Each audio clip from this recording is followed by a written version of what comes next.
रहीम बिस्मिल्लाहिर्रहमानिर्रहीम। अस्सलाम वालेकुम दोस्तों। Ahad media group Karachi crime highlighting cell के तमाम मोअज़्ज़िज़ मेंबरान को खुश आमदीद। इस वक्त मैं मौजूद हूँ BRT ग्रीन लाइन कराची के हेड ऑफिस और मेरे साथ जो शख्सियत मौजूद हैं इनका नाम है गिरामी आफ्ताब आलम, प्रोजेक्ट हेड हैं BRT ग्रीन लाइन कराची के। तो इनसे प्रोजेक्ट के हवाले से जो कुछ जानते हैं। अस्सलाम वालेकुम आफ्ताब भाई। आफ्ताब भाई, एक्सटेंशन के हवाले से जो खबरें आ रही हैं, आप प्रोजेक्ट हेड भी हैं, तो BRT ग्रीन लाइन को क्या एक्सटेंड किया जा रहा है, तो उस हवाले से जो खबरें में क्या हकीकत है, और अगर एक्सटेंड किया जा रहा है तो उसके बारे में कुछ बता दीजिए। हाँ जी, ये एक्सटेंशन अभी हमारी म्यूनिसिपल पार्क तक थी। म्यूनिसिपल पार्क 3 स्टेशन अभी और बने हैं नुमाइश से, तो वो हम कोशिश करें इंशाल्लाह जल्द इनको मुकम्मल करके तो ये जो हमारा पूरा मतलब ये म्यूनिसिपल कंप्लीट हो जाए। अच्छा आप अभी टोटल अभी बसें जो है ऑन द रोड कितनी है, अभी कितनी बसें चल रही हैं? ये टोटल फीट तकरीबन 80 का है। तो अभी ऑन द रोड कितनी मौजूद है? हम तकरीबन कोई 60 55 60 मतलब फ़्लो को देखते हैं, पैसेंजर फ़्लो को, उस हिसाब से हम रन करते हैं। बाकी जो 20 बसें हैं ये मेंटेनेंस में, पीरियोडिक मेंटेनेंस में उसमें ये रहती हैं। अच्छा, जब ये एक्सटेंशन होगी तो मज़ीद बसेस आएंगी? इसी को हम यूटिलाइज़ करेंगे, शेड्यूल इस तरह बनाएंगे कि ये सारी की सारी यूटिलाइज हो जाए। जी, यही 80 बसें जो उनको यूटिलाइज करेंगे। जी। अच्छा आप भाई, बहुत से लोग पूछते हैं कि ग्रीन लाइन जो है ये लॉस में जाएगा या प्रॉफिट में जाएगा। पिशावर BRT के मामला भी थे आपके सामने, कुछ BRTs बंद होते होते बची, तो कराची BRT जो है इसको जो आप क्या कहेंगे कि ये प्रॉफिट में लॉस में, और ये क्या कॉन्सेप्ट है लॉस और प्रॉफिट का? देखिए जी, जितने भी पूरी दुनिया में ये मेट्रो प्रोजेक्ट्स हैं इसमें लॉस और प्रॉफिट का कंसेप्ट नहीं होता।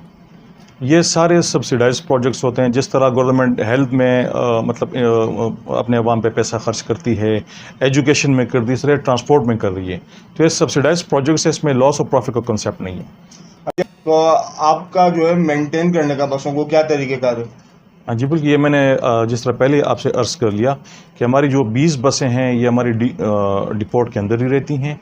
मेंटेनेंस होती है, फिर पीरियोडिक मेंटेनेंस होती है, और हमने उसको प्रॉपर नेक्स्ट डे के लिए मतलब इसको फिर ऑन रोड कर लेते हैं जो बसें हमारी पीरियोडिक या उस मेंटेनेंस से गुजर जाती हैं। तो जो एग्जिस्टिंग फ्लीट में जो हमारी फ्लीट चल रही होती है, फिर उसमें से हम बसें हम जब देखते हैं कि इसमें कोई फॉल्ट है, ये रिपेयर होने वाली है, इसमें कोई इसकी कोई पीरियोडिक मेंटेनेंस, उसको रोक लेते हैं। तो हमारी पीरियोडिक मेंटेनेंस और ये इंशाल्लाह ये बहुत अल्हम्दुलिल्लाह बहुत अच्छी जा रही है। ग्रीन लाइन के प्लेटफॉर्म से आवाम को, देखने वालों को कोई पैगाम देना चाहेंगे आप? आवाम का बस यही है कि एक फैसिलिटी कराची में आप लोगों के लिए आई है और आप लोग इससे ज़्यादा मुस्तफ़ीद हों, और अल्हम्दुलिल्लाह आवाम का कोऑपरेशन भी है, हमारे साथ कोऑपरेट करते भी हैं। शुरू में मसाइल आए थे, लेकिन चूँकि सिस्टम ये कराची में अपनी नुयत का पहला प्रोजेक्ट था, आवाम को इतनी नाव नहीं थी।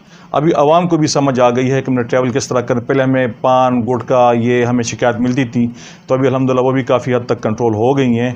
तो इन्हीं का प्रोजेक्ट है, कराची के अवाम का प्रोजेक्ट है, इसको साफ़ रखें, शफाफ रखें और इससे मुस्तफ़ीद हों।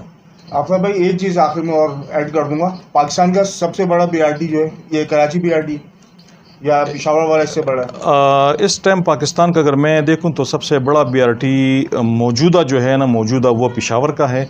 लेकिन कराची में हमारे अगर ये जो रेड लाइन है, येलो लाइन है, ये सारे फंक्शनल हो जाएं तो कराची में पाकिस्तान का सबसे बड़ा BRT जो नेटवर्क है कराची में होगा हमारा। कराची में होगा इंशाल्लाह। तो व्यूवर्स, ये आपने देख लिया, आज आपकी मुलाकात करवाई आफ्ताब आलम भाई से, प्रोजेक्ट हेड BRT कराची के, और इंशाल्लाह अगली वीडियो में फिर आपसे मुलाकात होगी। मुझे और मेरे मोअज़्ज़िज़ मेहमान को इजाज़त दीजिए। अल्लाह हाफ़िज़।